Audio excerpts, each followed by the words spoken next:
ಗುಪ್ತ ನವರಾತ್ರಿ ಎಲ್ಲಾರು ಆನ್ಲೈನ್ ಅಲ್ಲಿ ಗುಪ್ತ ನವರಾತ್ರಿ ಅಂತ ಹೇಳ್ತಾ ಇದಾರಲ್ಲ.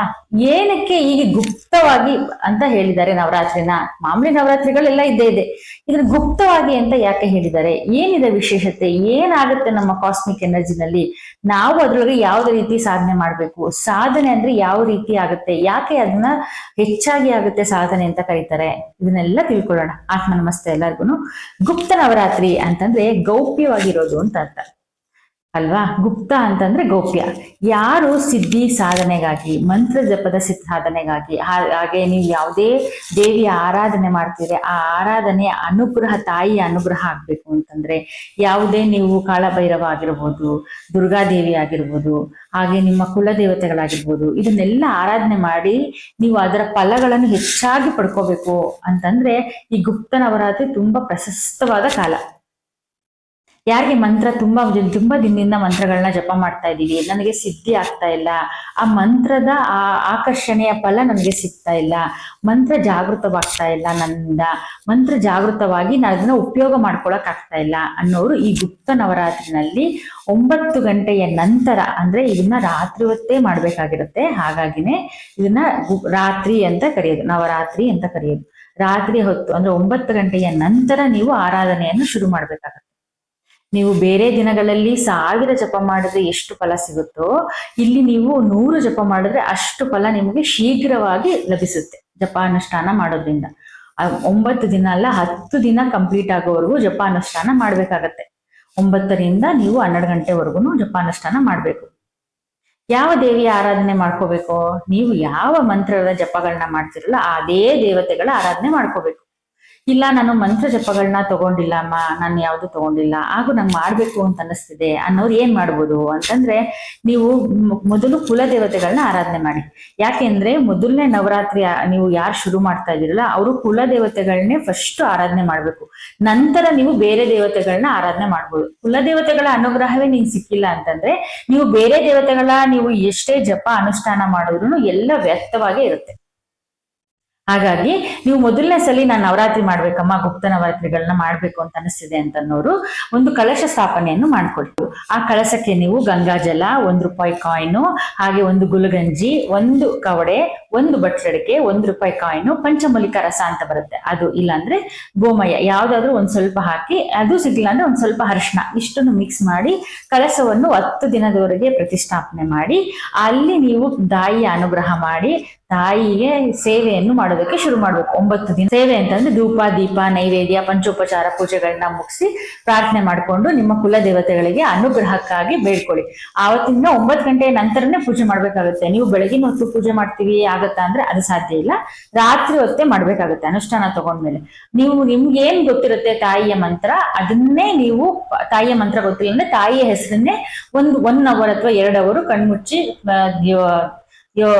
ಕಣ್ಮುಚ್ಚಿ ಹಿಂಗೆ ಸ್ಪೈನಲ್ ಕಾರ್ಡ್ ಎಲ್ಲ ಸ್ಟ್ರೈಟ್ ಆಗಿ ಕುತ್ಕೊಂಡು, ಚಕ್ಕಲ್ ಬಟ್ಟೆ ಹಾಕೊಂಡು ಕುತ್ಕೊಂಡು ಇದನ್ನ ನೀವು ಮಂತ್ರ ಜಪನ ಹೇಳ್ತಾ ಹೋಗ್ಬೋದು. ಮಂತ್ರ ಜಪ ಅಂದ್ರೆ ನಿಮ್ಗೆ ತಾಯಿಯ, ನಿಮ್ಮ ಕುಲ ದೇವತೆಗಳ ಹೆಸರನ್ನ ನಾಮ ಜಪಗಳನ್ನ ಮಾಡ್ತಾ ಹೋಗ್ಬೋದು. ಇದು 9 ಗಂಟೆಯ ನಂತರನೇ ನೀವು ಮಾಡ್ಬೇಕಾಗತ್ತೆ.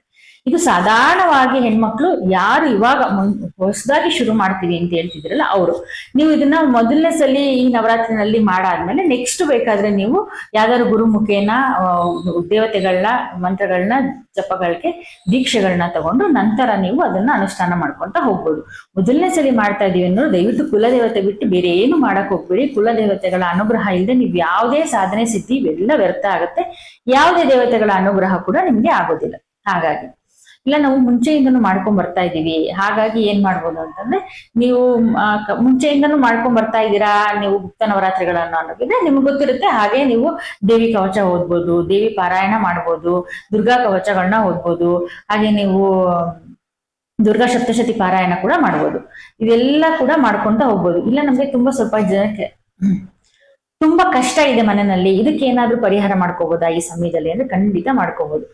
ತುಂಬಾ ಕಷ್ಟ ಇದೆ, ನಂಗೆ ತುಂಬಾ ದೃಷ್ಟಿ ಆಗ್ತಾ ಇದೆ, ತುಂಬಾ ನೆಗೆಟಿವ್ ಅನಿಸ್ತಾ ಇದೆ ಮನೆಯಲ್ಲಿ ಅಂತನ್ನೋರು ಒಂದು ಅದ್ಭುತವಾದ ಪೂಜೆ ಹೇಳ್ತೀನಿ ನವರಾತ್ರಿನಲ್ಲಿ ಮಾಡೋ ಅಂಥದ್ದು.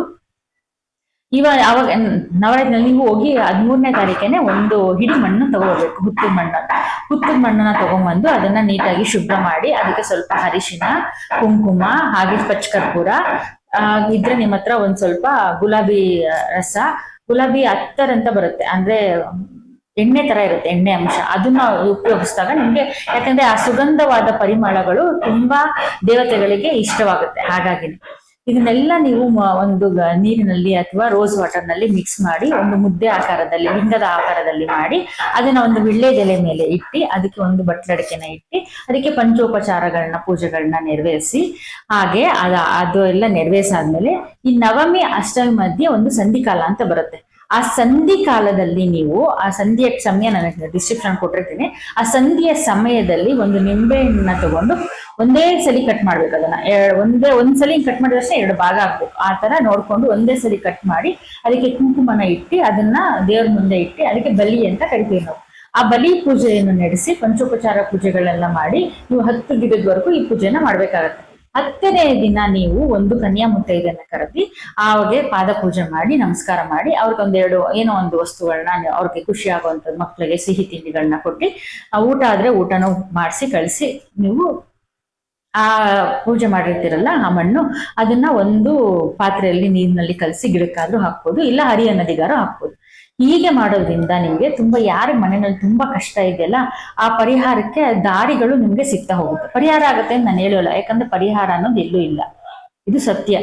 ಈ ಪರಿಹಾರಗಳಿಗೆ ನಿಮ್ಗೆ ದಾರಿ ಸಿಗುತ್ತೆ. ಯಾವ್ದೋ ಒಂದು ಕಷ್ಟ ಆಗ್ತಾ ಇರುತ್ತೆ, ಇಲ್ಲ ನಿಮ್ಗೆ ನೆಗೆಟಿವ್ ಆಗಿರುತ್ತೆ, ಯಾರೋ ಒಬ್ರು ತೆಗಿಯುವಂತವ್ರು, ಸೂಚನೆ ಕೊಡುವಂತವ್ರು ಸಿಗ್ತಾರೆ, ಇಲ್ಲ ಅದನ್ನ ಪರಿಹಾರ ಆಗಕ್ಕೆ ದೇವಿ ಯಾವ್ದೋ ಒಂದು ದಾರಿಗಳನ್ನ ತೋರಿಸ್ಕೊಡ್ತಾರೆ.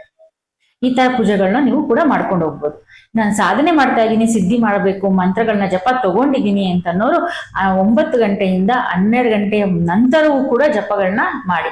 ಹೆಚ್ಚು ನೀವು ಎಷ್ಟು ಹೆಚ್ಚು ಜಪ ಮಾಡ್ತೀರೋ ಅದಕ್ಕಿಂತ 10ರಷ್ಟು ಜಪದ ಪರಿಣಾಮ ನಿಮ್ಮ ದೇಹಕ್ಕೆ, ನಿಮ್ಮ ಮನಸ್ಸಿಗೆ ಪೂರ ಇರುವಂತಹ ನಿಮ್ಮ ಸುತ್ತಮುತ್ತಲ ಜನಕ್ಕೂ ಕೂಡ ಸಿಗುತ್ತೆ. ಇದು ನವರಾತ್ರಿಯ ವಿಶೇಷತೆ. ತುಂಬಾ ಸುಲಭವಾಗಿ ನಾನು ಹೇಳಿರುವಂಥದ್ದು. ಎಲ್ಲ ನಿಮ್ಗೆ ಬುಕ್ಸ್ ಅಲ್ಲಿ, ಗ್ರಂಥಗಳಲ್ಲಿ ಹೇಳಿರೋದಕ್ಕಿಂತ ಅನುಭವಕ್ಕೆ ತಗೊಂಡು ನಾನು ಹೇಳುವಂಥದ್ದು. ಯಾಕೆಂದ್ರೆ ಅನುಭವಕ್ಕೆ ಬಂದಾಗ, ನನ್ನ ಅನುಭವಕ್ಕೆ ಬಂದಿದೆ, ಇನ್ನೊಂದು 4 ಜನಕ್ಕೆ ಅನುಭವಕ್ಕೆ ನಾನು ಹೇಳ್ದಾಗ ಬಂದಿದೆ ಅಂತಂದಾಗ ಅದು ಬೇರೆಯವ್ರಿಗೂ ಅನುಭವಕ್ಕೆ ಬರೋದಕ್ಕೆ ತುಂಬಾ ಉಪಯೋಗ ಆಗತ್ತೆ ಅಂತ ಹೇಳ್ತಾ ಇರೋದು. ತುಂಬಾ ಪೂಜೆಗಳು, ನಾನು ಕೈಂಕರ್ಯಗಳನ್ನ ಮಾಡ್ಬೇಕು ಅನ್ನೋ ಪದ್ಧತಿಗಳು ಇದೆ. ಆದ್ರೆ ನೀವು ದೇವಿಗೆ ನಿಮ್ಮನ್ನು ನೀವು ಅರ್ಪಿಸ್ಕೊಳ್ಳೋದು ಒಂದು ಕೂಡ ಅದ್ಭುತವಾದ ಒಂದು, ಎಲ್ಲಾ ನಮ್ಮ ಶಾಸ್ತ್ರಗಳಲ್ಲೂ ಹೇಳಿರುವಂತಹ ಅದ್ಭುತವಾದ ವಿಷಯ. ನಿಮ್ಮನ್ನ ನೀವು ಅರ್ಪಿಸ್ಕೊಳ್ಳಿ ಪ್ರೀತಿಯಿಂದ, ಭಾವನೆಯಿಂದ. ಅಮ್ಮನೇ ಅಲ್ಲಿ ಕೂತಿದ್ದಾರೆ, ತಾಯಿನೇ, ಜಗನ್ಮಾತನೇ ಅಲ್ಲಿ ಕೂತಿದ್ದಾರೆ ಅಂತ ಆರಾಧನೆ ಮಾಡಿ. ಇಲ್ಲ ನಿಮ್ಮ ಕುಲದೇವತನೇ ಕೂತಿದ್ದಾರೆ, ಕುಲದೇವತೆಗೆ ನಾನು ಆರಾಧನೆ ಮಾಡ್ತಾ ಇದ್ದೀನಿ, 9 ದಿನದಲ್ಲಿ ನನಗೆ ದೇವತೆ ಏನೋ ಒಂದು ದಾರಿ ತೋರಿಸ್ತಾಳೆ ಅಂತ ಭಕ್ತಿಯಿಂದ, ಪ್ರೀತಿಯಿಂದ ಮಾಡಿ.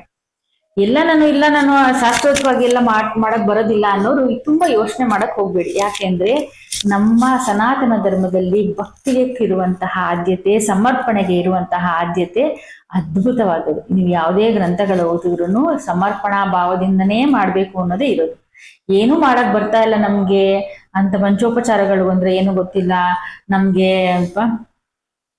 ಅಂಗನ್ಯಾಸ, ಕರನ್ಯಾಸ ಏನೂ ಗೊತ್ತಿಲ್ಲ, ಇದೆಲ್ಲ ಏನಮ್ಮ ಅಂತ ಕೇಳೋರು ತುಂಬಾ ಜನ ಇದ್ದಾರೆ. ಅದಕ್ಕೆ ಹೇಳ್ತಾ ಇರೋದು, ಏನೂ ಗೊತ್ತಿಲ್ಲ ಅಂದ್ರೆ ಸಮರ್ಪಣಾ ಭಾವದಿಂದ, ಭಕ್ತಿಯಿಂದ, ಶ್ರದ್ಧೆಯಿಂದ ಚಿತ್ತವನ್ನು ತಾಯಿಗೆ ಬಿಟ್ಟು, ತಾಯಿಯ ಅನುಗ್ರಹಕ್ಕೆ ಇಟ್ಟು ಪೂಜೆ ಮಾಡೋದಕ್ಕೆ ಶುರು ಮಾಡಿ. ಆತ್ಮ